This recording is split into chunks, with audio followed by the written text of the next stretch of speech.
Hello and welcome to the Self-Made Book channel. I'm Bianca. And I'm Byron. Today we have our business news digest. Absolutely, yes. Byron? Yes, ma'am. Would you like to go first, sir? I always go first. So Do you? How about I'll go we'll first. do it to you today. All right then, cool. Yeah? So I'll start off with I think it's like a happy story, Yeah. I'm going to say. Because I know sometimes when you do a news digest, you can go with negative stuff. So this one's quite a good story. Go on. So UK consumers have paid off a record 7.4 billion in credit card and loan debt during the lockdown. Yeah.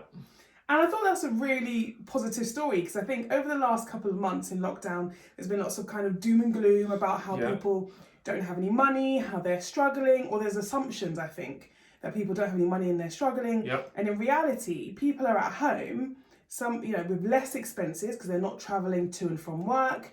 They're not going out as much. They're not going to bougie restaurants, maybe. And also they are potentially, on furlough or working from home. So they're getting the same kind of salary coming in. Some people, not all people, of course, but same sort of salary coming in and are able to pay off their credit cards. Yeah, absolutely. And this is, I think it's so they've reduced credit card debt collectively. Consumers have reduced credit card debt by 5 billion. And that's more than double what was the repayment in the month earlier. Wow. So it's there's more money in the change. Economy. All of these loans and various wage prop-ups that the government have done has put billions in the economy. And in addition, so a lot of banks have offered interest-free overdraft buffers. So a £500 interest-free overdraft buffer, or some of the... So you might as well take that, put it on your credit card. Exactly. Have no interest. Pay off that credit card, which was a significant APR, and actually now you're in a position where you've now paid off that credit card. Absolutely makes sense. So I think so many people have gone from being in a position where they had lots of high-cost borrowing and maybe were unable to make a real dent or more impact. And actually, over these last 3 months, potentially they've now been able to change their whole kind of money mindset and economic future. I think that's really positive. Yeah. That was my story. Next one for me, Zoom. Zoom shares have rocketed this week. Where are we now? Wednesday. So yesterday with their earnings call. And of course, we expected them to increase their revenues simply because of the pandemic, right? Because obviously a new way for people to communicate someone's been Microsoft, someone's been Zoom, and so on and so forth. And I got in there very early, I must say, with my shares. So did I. But they're trading now at about 208 per share. Okay. Dollars. I think when I got in, it was about 126, but it's done 26% this week alone, right? So I thought it was really interesting that people were surprised that was going to happen, but it's still an interesting fact. But I want to add something to this story, right? The CEO, Eric, he was doing the earnings calls to his investors, and essentially when he was doing this, guess what he did? He forgot that he was on mute. So he was doing a Zoom call. The Zoom CEO was telling the investors their performance, how they've done, so on and so forth. And then someone said to me, mate, you're on mute.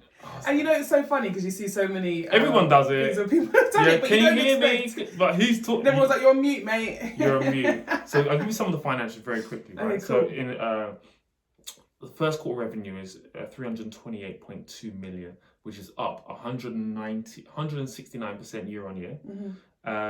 This was a really interesting one. So the number of customers contributing over £100,000 to their revenue year on year is up by 90%. So whilst we're thinking about it on a very consumer-based basis, we use it and so on, like there are businesses that are buying hundreds and hundreds of licenses, of course, for their organizations. So when you look at that, they've had a 90% increase. So they're facilitating us small fry, us consumers at home and entrepreneurs and so on and so forth. But they're really targeting big corporates that are require hundreds and hundreds, thousands and thousands of licenses. Yeah, of course. I thought that was really interesting stat, and they've gone up over 350% in terms of their their customers, their customer base, which was just over 250,000. So I thought it was just an interesting story. That, yeah, I mean, what will happen now? We start to ease back into the new normal, as they say. Yeah. Who knows? But I'm glad I got in there. I'm still gonna stick with my shares. Me too. And it's fluctuated a few times, but right now it's on the up, so I'm very happy. Small. But let's see. Cool. So the next story is about Kylie Jenner. So last year she was, according to Forbes, it was announced that she was now a billionaire. Yeah. And I think we did a story about it because we talked about whether she was self-made or not. Yeah, there was a big uproar about is she self-made? Is she self-made? And we argued in her defense that, look, you know, she didn't have to take the money that she has and the wealth that her family has accumulated and so on and do anything with it. And her sisters haven't done it in the same way that she has. She said, give her credit where it's due, right? Well, Forbes were the one that said she's a billionaire, put her on the front cover, age 21, youngest female billionaire.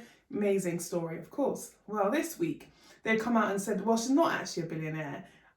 We don't believe she's a billionaire. We've looked into the financial information and we now are taking back that title.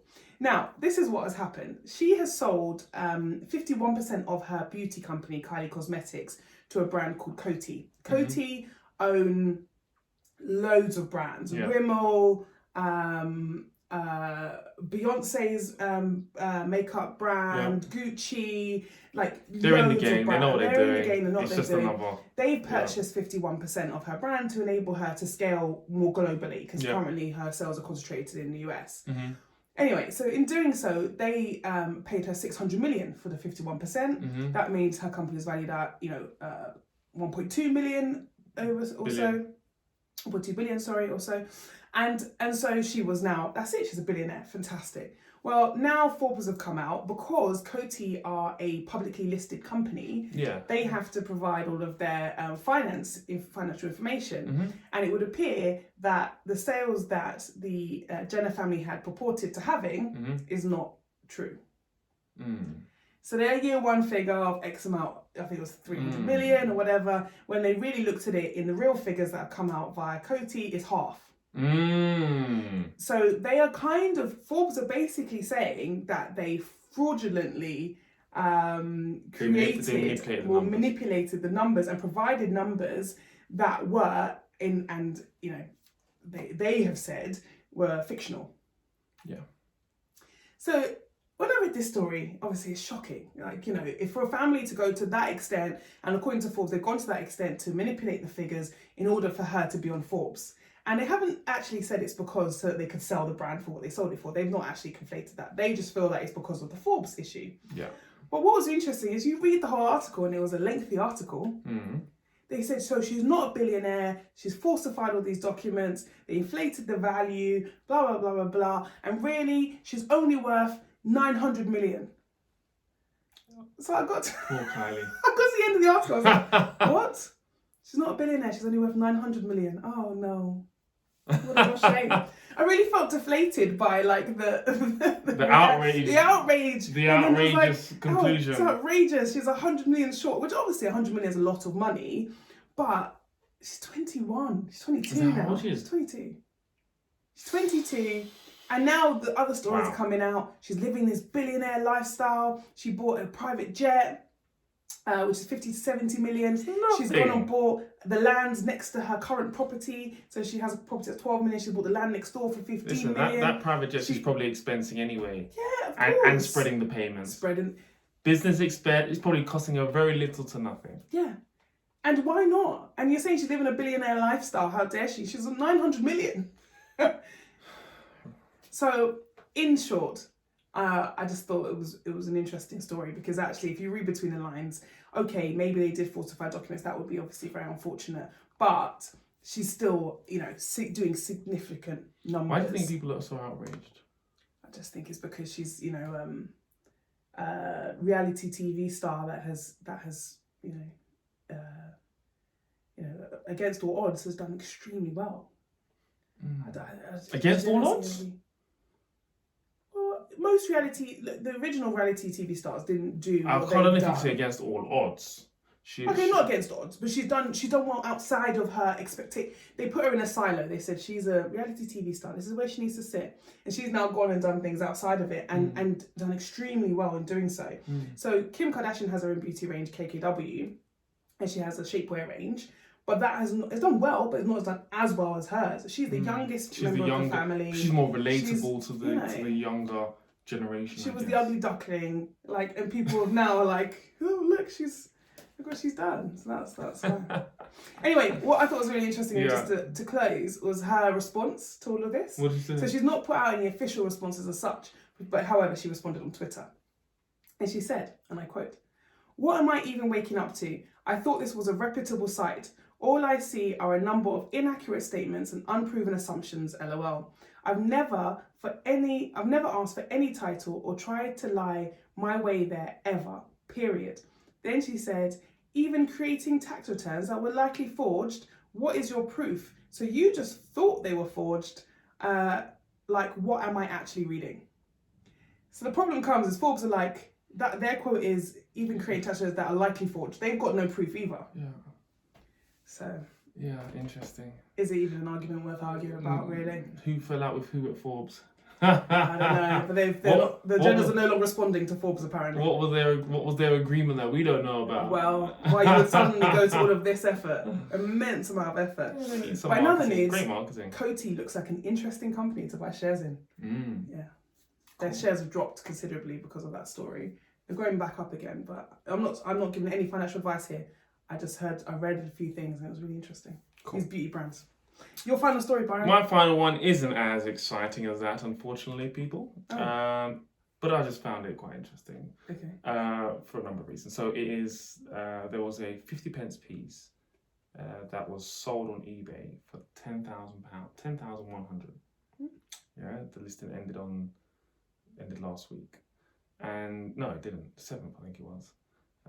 And so I was like, interesting. Why did this coin sell for 10k?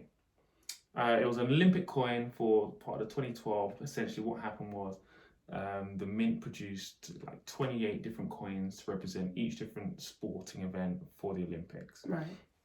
And they made a coin that was went into circulation by accident, essentially, because it was imperfect. So it was a swimming coin, and it had the water, like some grooves on it, and you couldn't see the face as prominently as the one they made the second time. But they put it in circulation, and it went in circulation accidentally anyway, right? Okay. And it's unknown how many of these coins are in circulation, which is really interesting. How do you not know? How do they not know? Yeah. They must have produced them. I thought that was really interesting. Okay. So that was one part of it. Or maybe they've taken some out of circulation. Perhaps, but once it's in circulation, how do you... The same way they take the money back when they print the new plastic version. But I get maybe. Okay. I think it's different. 50p piece versus all these.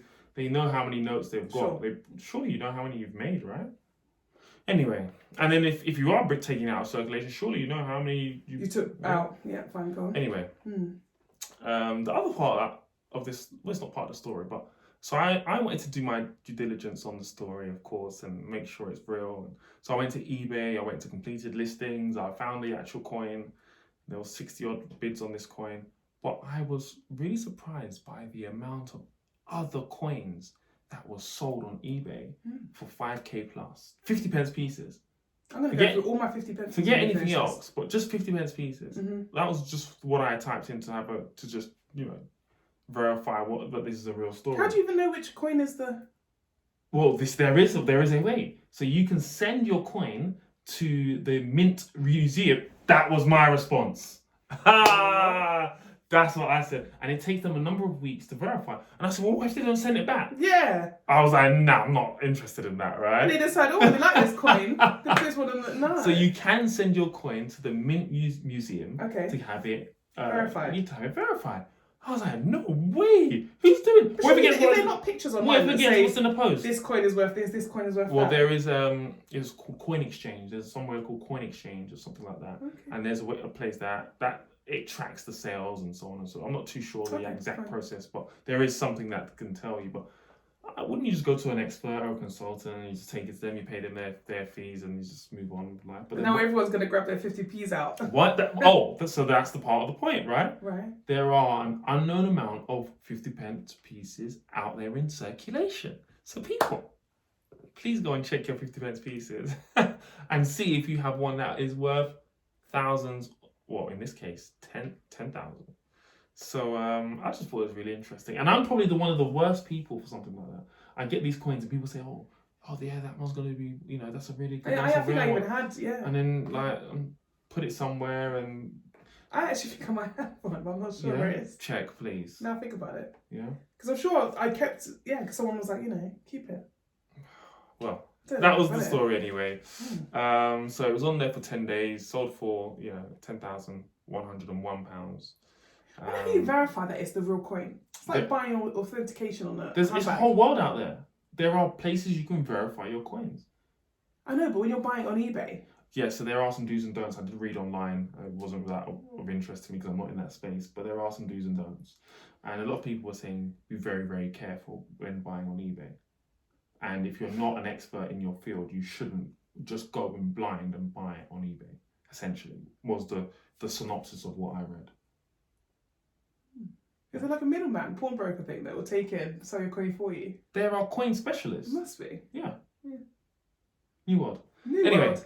So I'm like, I don't know if interested. I was like, I'm really gonna go get the coin jar out. Yeah, go look. So there's money everywhere. There's ways to make money everywhere. Who even knew that there were all these coin experts?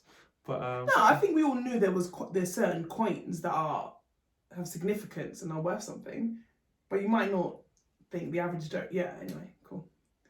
Thanks everyone for listening. That's it. So guys, thank you so much for listening to us ramble on our news story digest today. Make sure you tune in on Friday for more content from me and Bianca. We're putting content out, as you know, Monday, Wednesday, Friday between 2 and 3 p.m. That content will be delivered to you. Make sure you subscribe and like. And that's it from us. I'm Byron. And I'm Bianca. And Self-Made. It's success. Have a great day. Bye.